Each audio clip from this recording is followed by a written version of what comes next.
So we've got this amazing calculation, and before I performed this calculation, I was meditating on Revelation chapter 12 verse 14, which talks about the woman being given a pair of wings, a pair of eagle's wings.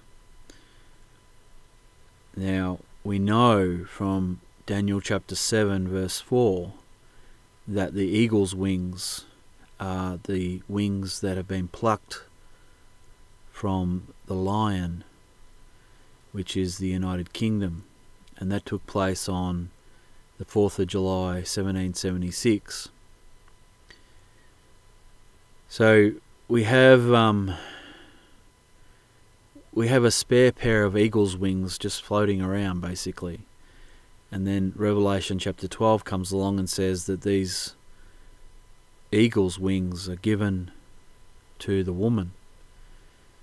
So the eagle's wings is clearly the United States of America, and the woman is clearly Israel. So that then leads one to think about the capital of Israel being Jerusalem, and the Prime Minister being Benjamin Netanyahu. Now, if we add up the Gematria for those three names, Israel, Jerusalem, and Benjamin Netanyahu, we get 345. And this is where Gematria values are A equals 1, B equals 2, etc., up to X, Y, Z, where you've got 24, 25, 26, so Z equals 26. So that equals 345.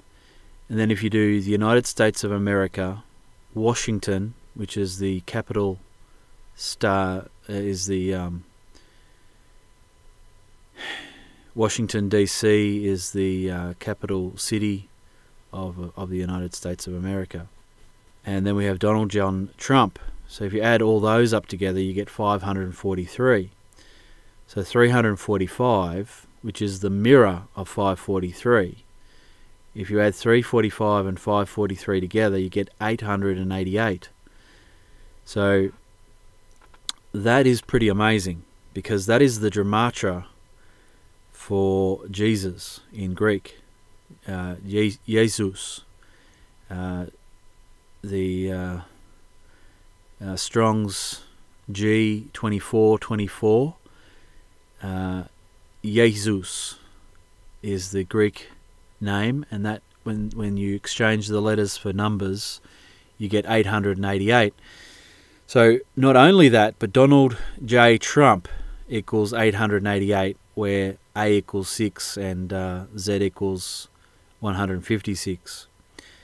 And there's some other Gematria calculations in relation to Prince Harry and Donald Trump and different things, but I just wanted to focus on, in this video, about the Gematria value for Israel, Jerusalem, Benjamin Netanyahu equals 345, and the United States of America without the, so just United States of America, Washington, and Donald John Trump equals 543.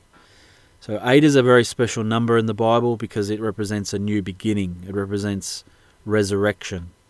Now, here is the next piece of information in relation to the woman having the eagle's wings.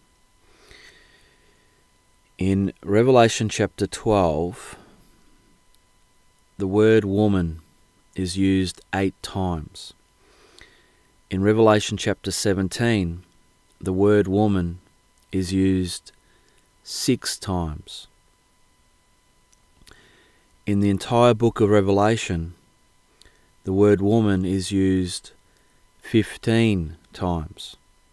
So 8 times in Revelation chapter 12 and 6 times in Revelation chapter 17.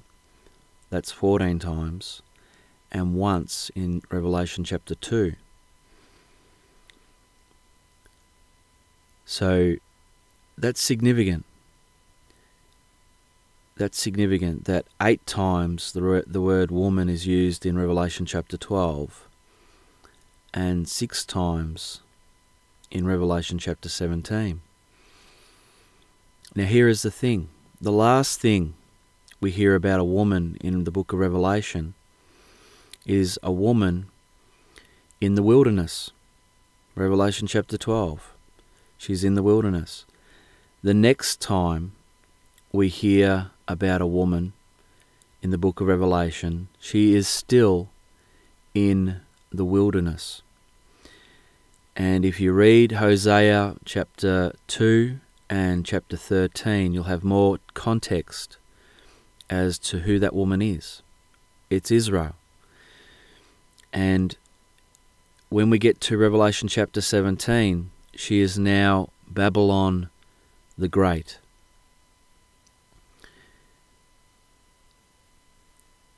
She is corrupt. She is reverted from 8 back to 6. She has gone from being a new creation back to being corrupt. And right throughout, if you read Ezekiel and Jeremiah, Israel is referred to as a whore, and she is unfaithful. So now we have the United States of America in referenced as a set of eagle's wings. They are connected to the woman still, right? So Revelation chapter 12, she has the eagle's wings. Revelation chapter 17, even though it's not specified, but we can only assume, and it's a reasonable assumption, that those eagle's wings are still present.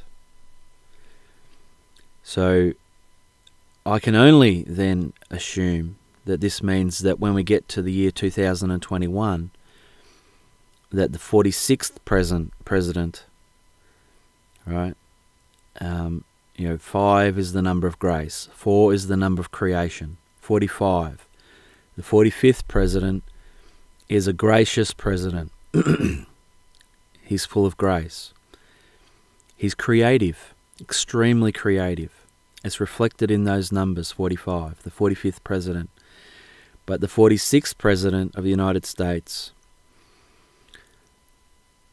and whoever the Prime Minister will be of Israel,